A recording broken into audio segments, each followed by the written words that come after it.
Good morning. आज हम discuss करेंगे इलेक्ट्रिक डायपोल। इसके अंतर्गत सब टॉपिक डिस्कस करेंगे: electric dipole, polar and non polar atom and electric dipole movement. Electric dipole, वैद्युत द्विध्रुव। अगर हम 2 पॉइंट चार्ज लें और इन्हें एक दूसरे से मिनिमम डिस्टेंस पे रखें तो जो सिस्टम बनेगा उसको विद्युत द्विध्रुव कहते हैं।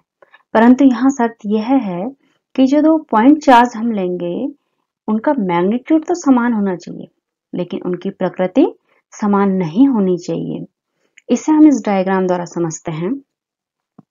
यहाँ पर हमने एक माइनस क्यू पॉइंट चार्ज लिया और दूसरा प्लस क्यू पॉइंट चार्ज लिया। ये ग्रीन कलर का फील्ड इस पॉइंट चार्ज का इलेक्ट्रिक फील्ड है और ये पिंक कलर का इस प्लस क्यू का इलेक्ट्रिक फील्ड है। इन दोनों पॉइंट चार्ज को हमने एक दूसरे से मिनिमम पॉसिबल डिस्टेंस पे रखा है। माना डिस्टेंस क्या है, 2L है। यहां पर इन दोनों पॉइंट चार्ज का मैग्नीट्यूड इक्वल है, Q एंड Q, जबकि इनका नेचर अलग है। इसका नेचर माइनस है और इसका नेचर प्लस है और इन्हें हमने एक मिनिमम पॉसिबल डिस्टेंस 2L पे रखा है। तो ये जो सिस्टम बना है इसको हम इलेक्ट्रिक डायपोल कहते हैं।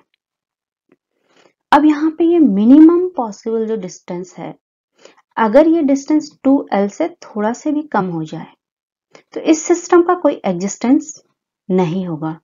क्यों? क्योंकि माइनस और प्लस एक दूसरे पे अट्रैक्शन का फोर्स लगाएंगे।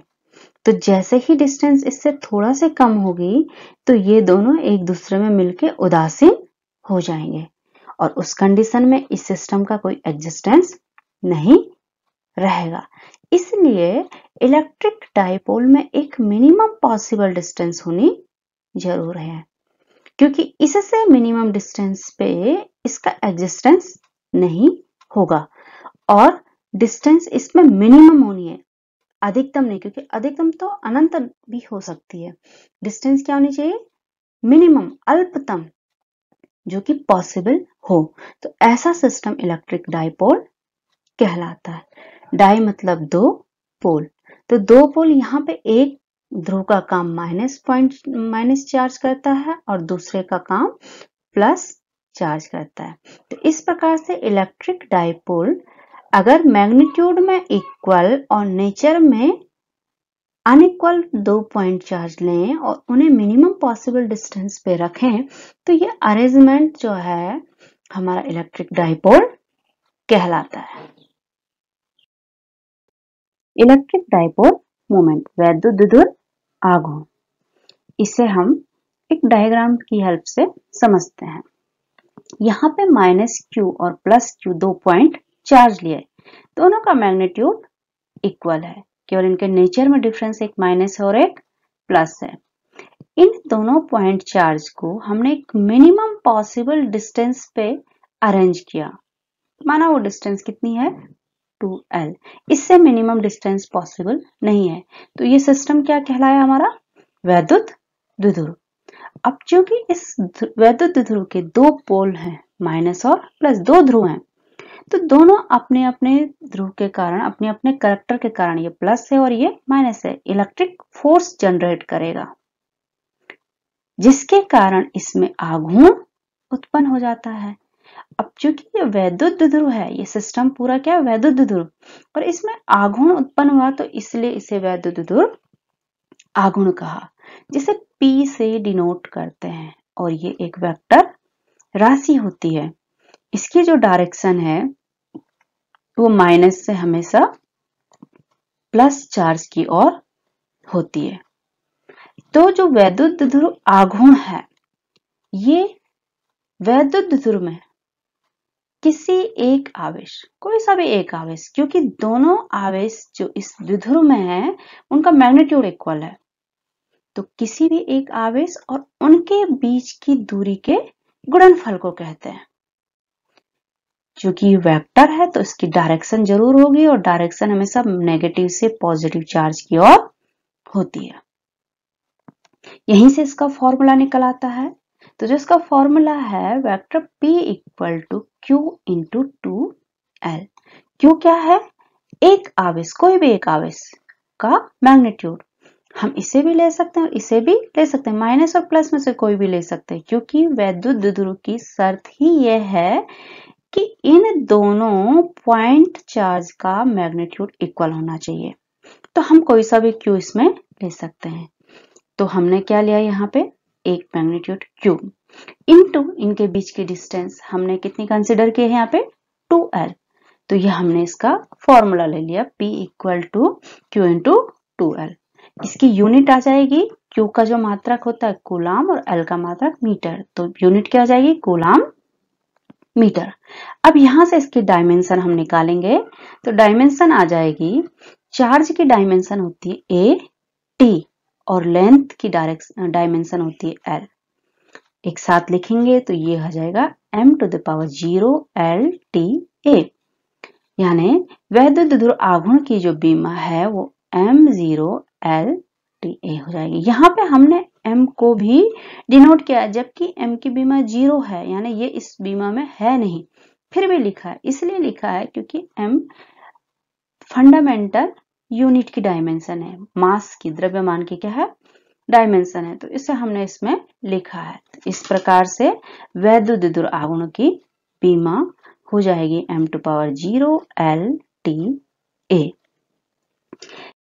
नेक्स्ट है polar and non polar atom या ध्रुवीय और अध्रुवीय अणु।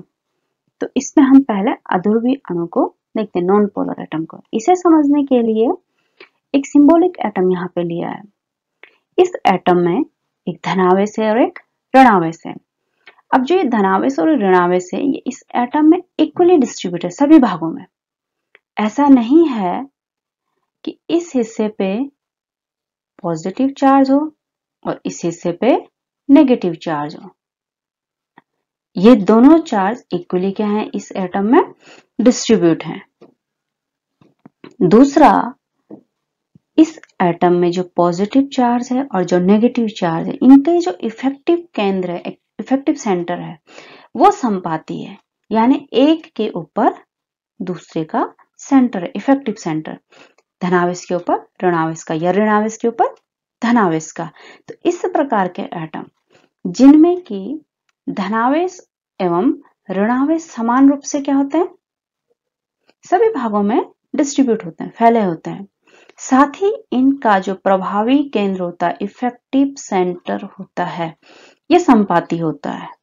ऐसे अणुओं को हम क्या कहते हैं, अध्रुवीय अणु, नॉन पोलर एटम। यानी इसमें चार्ज का पोलराइजेशन नहीं है, ध्रुवीकरण नहीं है, ये एक साथ है। इनके एग्जाम्पल हो गए जैसे कार्बन डाइऑक्साइड या मीथेन। नेक्स्ट है पोलर एटम या ध्रुवीय एटम। इसे इस डायग्राम के द्वारा समझते हैं। अब यहाँ पे ये एक एटम का डायग्राम है। इसमें क्या है कि जो पॉजिटिव चार्ज है उसकी डेंसिटी इस तरफ अधिक है और जो नेगेटिव है उसकी डेंसिटी क्या है, इस तरफ अधिकतम है। यानी नेगेटिव चार्ज इस सिरे में है और पॉजिटिव चार्ज इस सिरे में है। तो इसमें पॉजिटिव और नेगेटिव चार्ज अलग अलग होने से इन्होंने दो ध्रुव बना दिए, दो पोल बना लिया, यानी पोल की तरह बिहेव कर रहे हैं सेपरेटली। तो ऐसे एटम को हम क्या कहते हैं, हम ऐसे एटम को कहते हैं पोलर एटम या ध्रुवीय एटम, जिसमें पॉजिटिव और नेगेटिव चार्ज एक साथ ना होके अलग अलग डिस्ट्रीब्यूट होते हैं, मतलब एटम के अलग अलग हिस्सों में इनकी डेंसिटी अलग अलग होती है। तो ऐसे एटम को हम कहते हैं पोलर एटम। इसके एग्जाम्पल हो गए HCl हो गया, हाइड्रोक्लोरिक एसिड, वाटर हो गया NaCl हो गया, AgNO3 आदि हो गए। तो इस प्रकार से पोलर और नॉन पोलर दो प्रकार के एटम होते हैं। पोलर ऐसे एटम होते हैं जिसमें पॉजिटिव और नेगेटिव चार्ज का जो डिस्ट्रीब्यूशन है वो इक्वल नहीं होता है एटम के बीच में, जबकि नॉन पोलर में इनका डिस्ट्रीब्यूशन इक्वली होता है। साथ ही इनका इफेक्टिव जो सेंटर होता है वो भी क्या होता है, एक ही होता है, संपाती होता है। Thank you.